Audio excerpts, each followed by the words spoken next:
Welcome to daily fact. आज हम discuss करेंगे 23 फरवरी 2025 के कुछ इंपॉर्टेंट करंट अफेयर। सोर्सेज की अगर हम बात करें तो हम फॉलो करें न्यूज़पेपर्स में द हिंदू और Indian express. And government sites में अगर हम बात करें तो all India radio and PIB, ये हमारे कुछ इंपॉर्टेंट सोर्सेज है। हमारा टारगेट अगर हम बात करें तो हम फोकस कर रहे हैं एक रिवीजन की तरफ, जिसमें हम प्रीलिम्स प्लस मेंस दोनों को एक साथ टारगेट कर रहे हैं और हम जो है वो एक इंटीग्रेटेड अप्रोच को लेकर चल रहे हैं।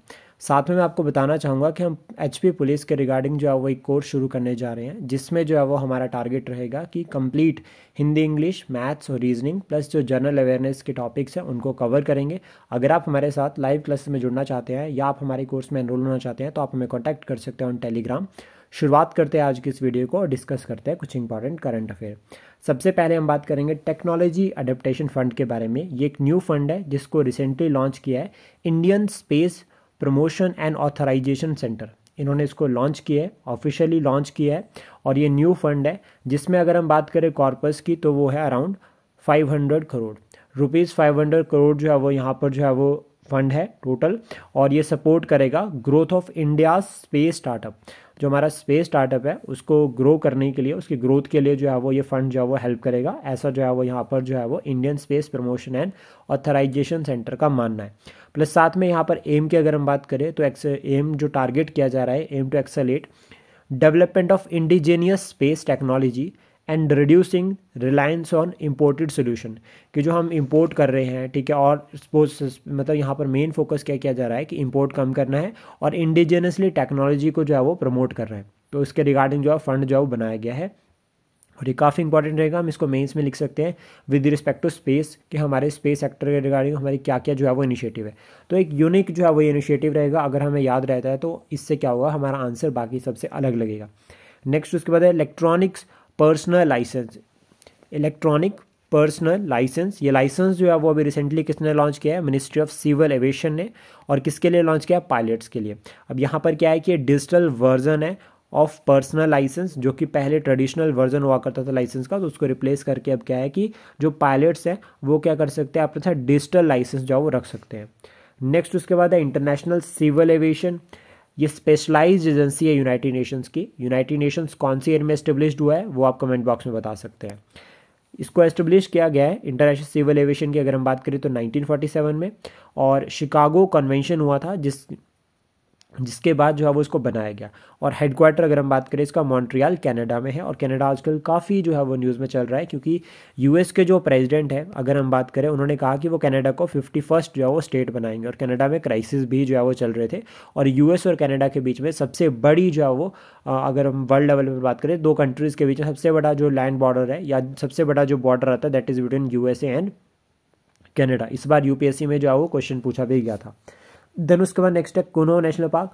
कुनो नेशनल पार्क में अगर हम बात करें, जो 5 चीताज अगर हम बात करें, उनको जो है वो भी रिसेंटली जो है वाइल्ड लाइफ में जो है वो फ्रीली जो है वो छोड़ दिया गया। ठीक है, फ्रीली जो है वो यहाँ पर छोड़ दिया गया 5 चीताज को।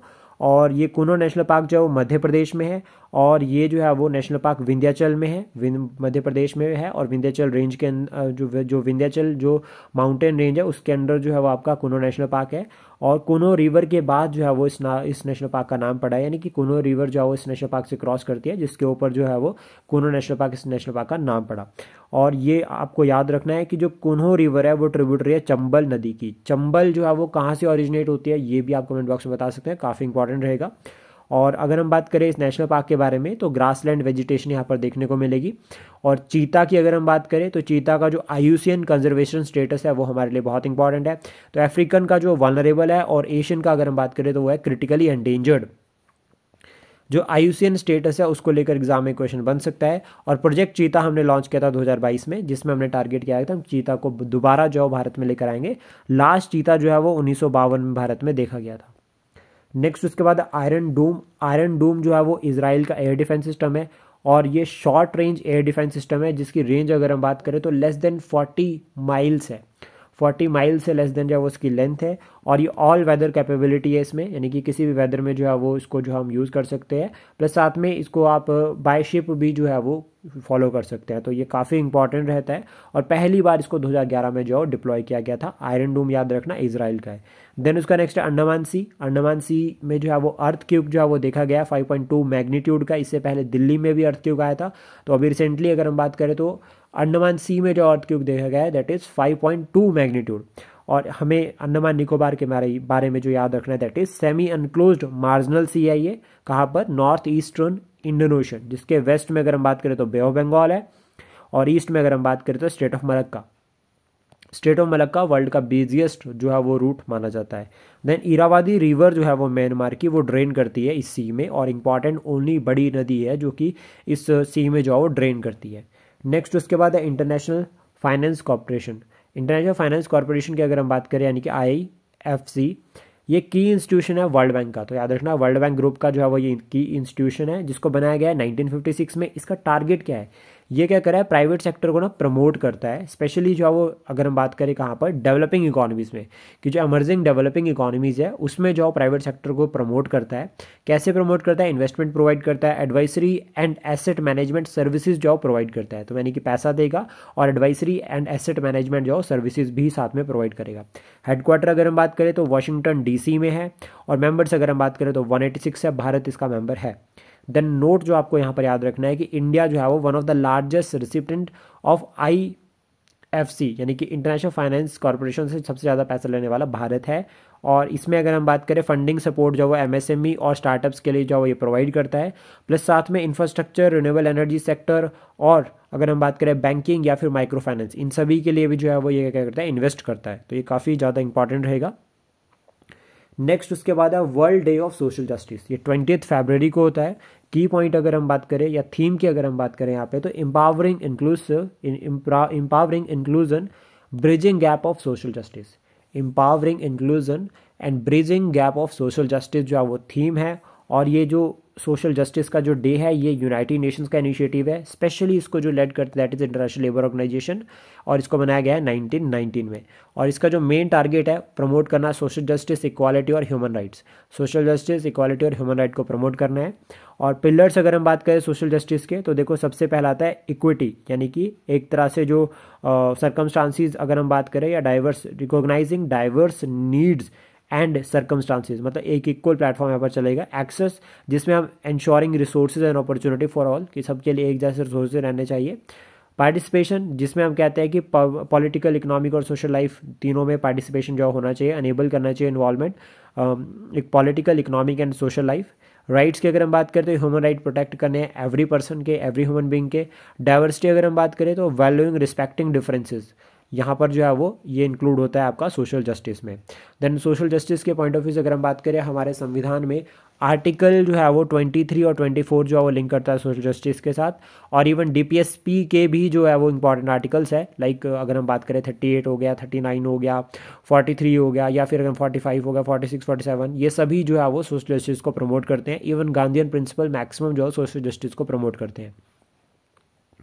नेक्स्ट उसके बाद है क्लाइमेट रिस्क इंडेक्स 2025, जिसको रिलीज करता है जर्मन वॉच। ये क्या है? एक थिंक टैंक है एनवायरमेंट बेस्ड, और ये रैंक करता है कंट्रीज को based on the vulnerabilities to extreme weather event. Extreme weather event के रिगार्डिंग जितनी वल्नरेबिलिटीज रहती है उसके अकॉर्डिंग जो वो कंट्रीज को रैंक देता है। और इसको पहली बार 2006 में जो रिलीज़ किया गया था, उसके बाद से रेगुलरली जो है वो रिलीज़ किया जा रहा है। और ये तकरीबन जो पिछले 30 साल का डाटा जो है वो कलेक्ट करता है। की फाइंडिंग्स अगर हम बात करें तो हमें ये मेंस के लिए भी बहुत हेल्प करेगी, जिसमें सबसे पहले अगर हम बात करें तो यहाँ पर एक टाइम पीरियड की बात की जा रही है, दैट इज़ 1993 से लेकर 2022 के बीच में, 2022 तक के। तो ओवरऑल यहाँ पर कहा जा रहा है कि 7.6 लाख जो है वो लाइफ जो है वर्ल्ड वाइड लॉस हुई थी। जिसमें अगर हम बात करें इकोनॉमिक लॉस की तो $4.2 ट्रिलियन, 4.2 हमारी तो इकोनॉमी अभी 3 ट्रिलियन की है, सोचो, तो 4.2 ट्रिलियन तो लॉस हो चुका है due to the extreme weather event. Plus साथ में टॉप 3 इफेक्टिव नेशंस अगर हम बात करें तो डोमिनेशिया, चाइना और हॉन्डुरस, ये जो है वो 3 इंपॉर्टेंट जो है वो अफेक्टेड नेशंस है due to extreme weather event. उसका 2022 में अगर हम बात करें तो पाकिस्तान, ठीक है, ब्लिज और इटली, ये 3 इंपॉर्टेंट कंट्रीज है जो 2022 में सबसे ज़्यादा जो है वो इफेक्ट हुई थी। और भारत का रैंक अगर हम बात करें 1993 से लेकर 2022 के बीच में, तो वो आता है 6th मोस्ट अफेक्टेड नेशन।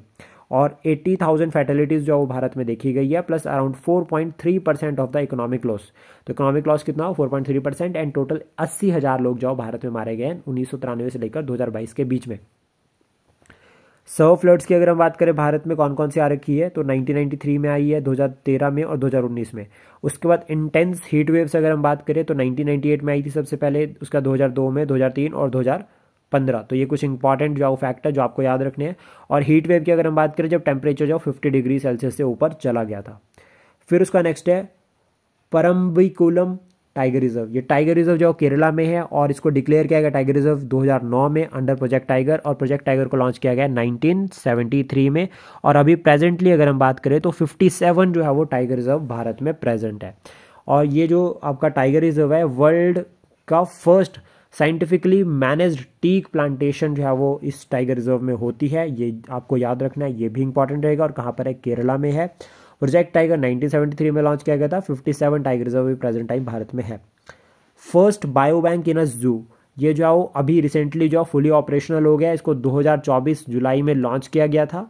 और ये कहाँ पर है, दार्जिलिंग जू में। दार्जिलिंग जू को जो है वो पद्माजी नायडू हिमालयन जूलॉजिकल पार्क भी कहा जाता है, ठीक है। और ये जो आपका बायो बैंक है इसको जुलाई 2024 में शुरू किया गया था। ये कलेक्ट कर रहा है डीएनए और tissue sample from 60 animal and 60 animals of 23 species.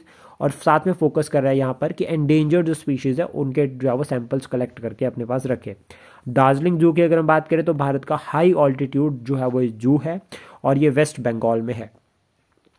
Next उसके बाद है सेकेंड सुमुलू फेस्टिवल, ये आसाम में हुआ अभी रिसेंटली। स्कोच अवार्ड 2024 ये किसने जीते हैं अभी, नागालैंड फॉरेस्ट मैनेजमेंट जो प्रोजेक्ट है उसने जो है वो ये जो है वो अवार्ड जो वॉन किया है, जीता है। और क्यों जीता है, outstanding contribution to the nation development, इनके आउटस्टैंडिंग कंट्रीब्यूशंस रहे हैं। और अगर हम बात करें 100th स्कॉच समिट जिसमें जो है वो ये अवार्ड दिया गया नागालैंड को, तो ये जो है वो न्यू दिल्ली में हुआ था। इंडिया की जीडीपी अकॉर्डिंग टू मूडीज़ 2025 के लिए 6.4% रहेगी और 2026 के लिए भी 6.4% रहेगी। इससे पहले 2024 के लिए उन्होंने कहा था कि भारत ग्रो करेगा 6.6%। Chief economic advisory we Anantha Nageswaram, इनका जो टेन्योर है उसको एक्सटेंड किया गया है मार्च 2027 तक। और ये प्राइम मिनिस्टर के लिए जाओ चीफ इकोनॉमिक एडवाइज़र है। International mother language day 21 February को होता है। और हिस्टोरिक रूट अगर हम बात करें कि क्यों जो है वो इसको जो है वो मनाया जाता है, तो बांग्लादेश में लैंग्वेज मूवमेंट हुई थी जिसके बाद से जो है वो 21 फ़रवरी को जो है वो इंटरनेशनल मदर लैंग्वेज डे जो मनाया जाता है। नेक्स्ट उसके बाद है one man digital office platform, ये किसने लॉन्च किया है अभी, LIC ने इसको लॉन्च किया, ये भी इंपॉर्टेंट रहेगा, 1 लाइनर क्वेश्चन बन सकता है। OPEC प्लस ऑब्जर्वर मेंबर, अभी रिसेंटली ब्राज़ील की एंट्री हुई है। वैसे अगर हम बात करें OPEC प्लस की तो 2016 में जो है वो ये बनाई गई थी। टोटल जो है उसमें 22 जो है वो मेंबर्स हैं। प्लस साथ में याद रखना OPEC जो है वो आपकी 1960 में बनी है भगदद कॉन्फ्रेंस के बाद। देन उसके बाद एट द एंड कुछ क्वेश्चंस रहेंगे, इन क्वेश्चंस के आंसर आप कमेंट बॉक्स में कर सकते हैं। माउंट दुकोनो एक वॉल्केनिक माउंटेन है, रिसेंटली इरप्ट भी हुई है, ये कौन सी जो है वो कंट्री में है ये आप कमेंट बॉक्स में बता सकते हैं। Fastest Indian bowler to reach 200 ODI wickets, उनका नाम क्या है ये भी आप कमेंट बॉक्स में बता सकते हैं, आजकल काफ़ी फेमस और काफ़ी न्यूज़ में आ रहे हैं। Indian National Congress established in which year, Archaeological Survey of India established in which year, इन दोनों के आंसर भी आप कमेंट बॉक्स में कर सकते हैं। एंड लास्ट क्वेश्चन जो रहेगा वर्ल्ड बैंक और IMF, हमने इसको ऑलरेडी जो है वो पिछली क्लास में डिस्कस किया है, ये कौन सी ईयर में एस्टेब्लिश्ड हुए हैं ये भी आप कमेंट बॉक्स में बता सकते हैं। आई होप जितना कंटेंट हमने डिस्कस किया ये आपको एग्जाम के लिए हेल्प करेगा। Thank you, please support share and subscribe daily fact. जल्दी मिलते हैं कुछ इंपॉर्टेंट करंट अफेयर के साथ।